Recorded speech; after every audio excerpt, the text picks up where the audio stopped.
Hi, welcome to the beginning of my journey in creating a job from my hobby. I am an obsessive knitter and I absolutely love to knit. I love to create things with my hands and make things, and I have begun dyeing yarn a little while ago and selling it on Etsy, but it is still in its infantile stage, I would say. So here's to creating a job from your passion. Cheers! Okay, so I'm back from my kid's flute lesson. She has like an intro band class, and I am preparing to dye some micro skeins. I'm looking forward to this. I think it'll be a lot of fun. I'll show you a few of them that I have already, and then I've written down here of my ideas for the rest of them.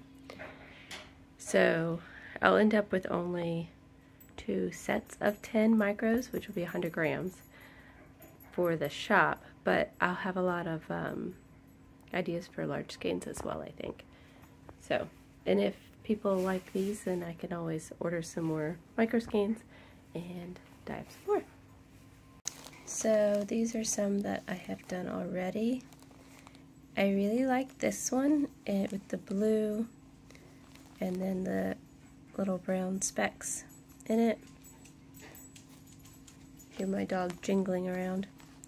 This one's very springy, which I think is fun. And that's that green one I've done before. But here is a purple one that has little bits of blue in it and a tiny bit of green as well. I think that one's fun. I'd like to do that one again. And then this one's super springy. The yellow and a little bit of green.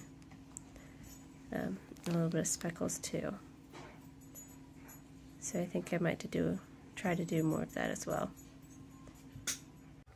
So I dye yarn in my garage, so I don't have to have a mess in the house. And yeah, right now it is a beautiful day, so the garage door is open, and you might hear my daughter playing outside with sidewalk chalk. I've started wearing gloves whenever I handle my yarn, even if it's just wet yarn after soaking, because my hands have been drying out. When I apply dye, I actually don't use it because I like having the dexterity with my bare hands. Yeah, my dog's been let out. Okay, so I'm going to do a little experimenting. I'm trying to get experiment with kind of a half and half mini skein that would make like little micro stripes as opposed to speckles. So I will let you know how that goes. So right now I don't do a lot of dyeing, and I do it in my garage, which is a very open space. So right now I'm using just an N95, which is good for particulates, which is what the dye powder is, and that's the risk with it. It's not fumes, it's just the fact that it's a small particle. So I wear the N95 at this point in time. I might get one of those big honking masks as I expand my dyeing, so we'll see. So this is my setup. I got induction burners and some pots for Christmas. And since I'm just doing mini skeins, these pots that came with the induction burners will work. When I have to do full skeins, I put this over both burners. This is the big stainless steel bin, which is really nice. So these are my pots to experiment in today and to make mini skeins. Okay.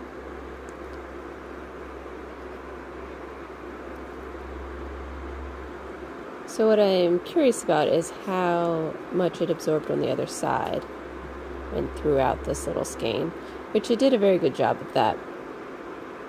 If I was doing a large skein, I'd probably have to turn it over and do it again. But this seems to work out quite well. I'm excited to see how this looks when I wind it up. I think it'll look cool. Okay, so you can see this one is hanging up, and it's very cheerful and springy, so I'm excited about that.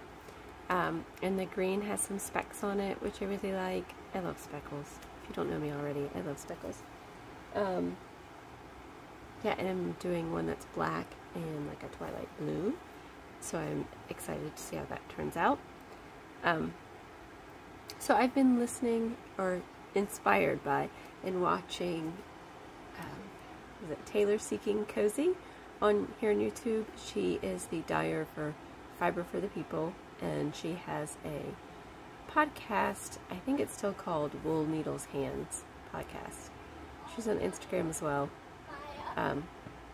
And I think about 5 years ago, she started her own hand dyeing yarn business, and she lives out in Nevada, I think. Yeah, Nevada, near, you know, the strip out there. Anyways, so, yeah, she inspired me because she really came from, like, not knowing anything about yarn dyeing to, like, a very successful yarn dyeing business.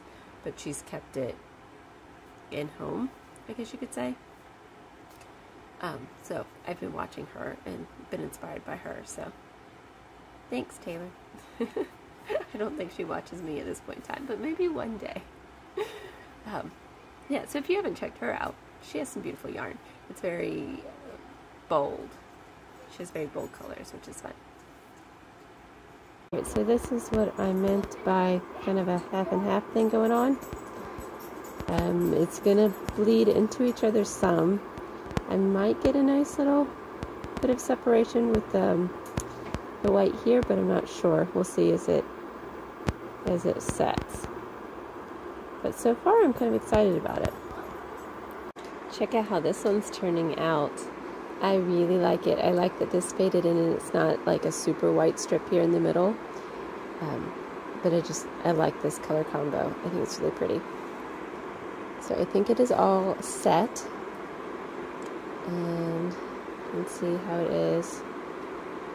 Got some nice darks, a lot of different tones in there. Greens, I have some nice dark green, but then some light green as well. And because it's just a tiny little micro skein, it totally soaked through without a problem. I am excited about that one. I might have to do a large skein in this color. What do you guys think? I know what I was going to say about something that Taylor Seeking Cozy, her vlog, she was mentioning earlier on in her yarn dyeing business. I think it was probably about a year or so into it.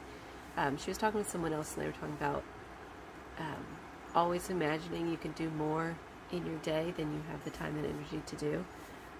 And she talks about balancing home and family with the business and knowing your limits, I guess you could say, which is definitely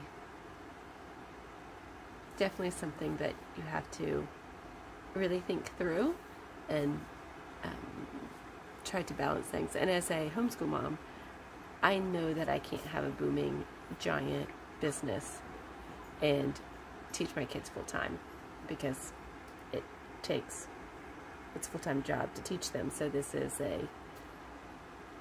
in my extra time.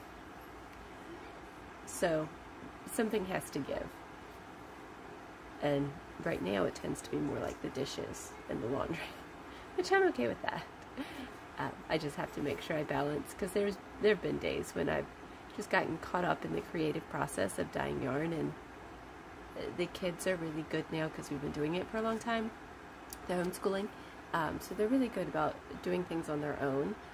But if they're on their own and independent for too long, they try to get away with not doing as much as they should.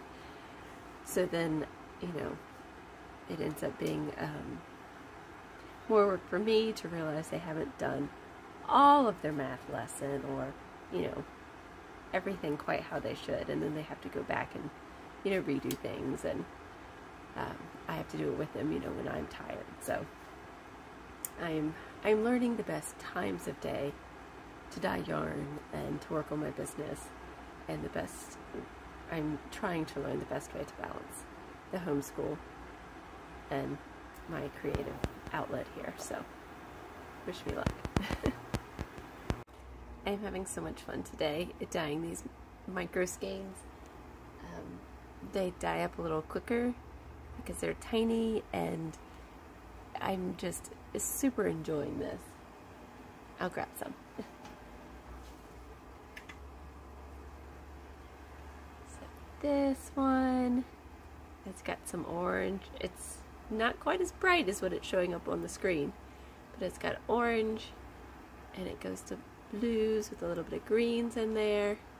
And so when it's gonna twist up, or when it's gonna be in your project, it's gonna be so much fun.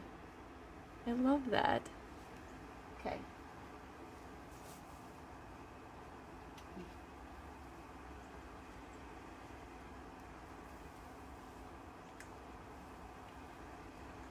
So this one, blues and grays and blacks. So not as bright and bold and stuff, but look at that blue and black and the grays. It's just super fun. I can't wait to see it once it's been washed and dried.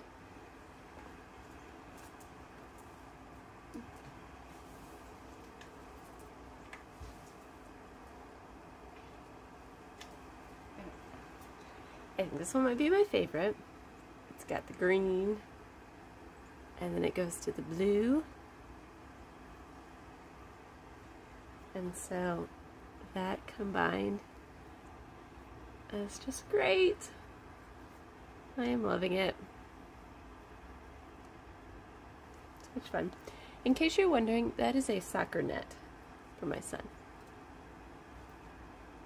I only have 2 more little skeins that I am doing.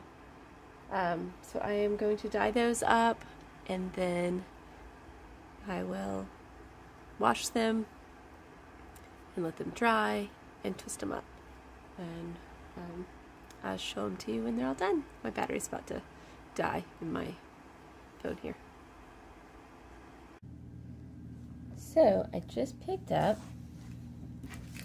all of my little yarns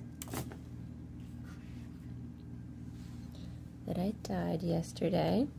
So it's hard to tell because they're all together, but I really like how a lot of them turned out, and I am going to twist them up to kind of see how they're going to look.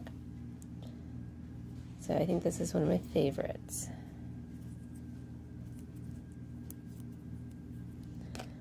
So maybe I'll fast forward and twist these up so you don't have to watch me slowly twist these up.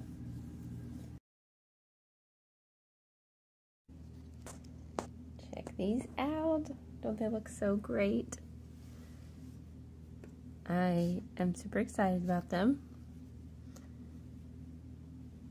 And I'm going to have to take some good pictures of them and put them in some sets of 10. And this one is similar to this one.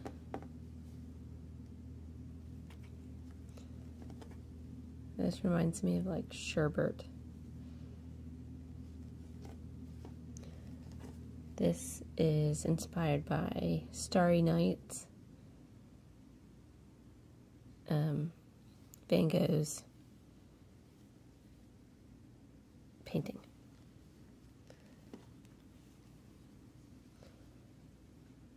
We have blacks and blues and grays. This little guy.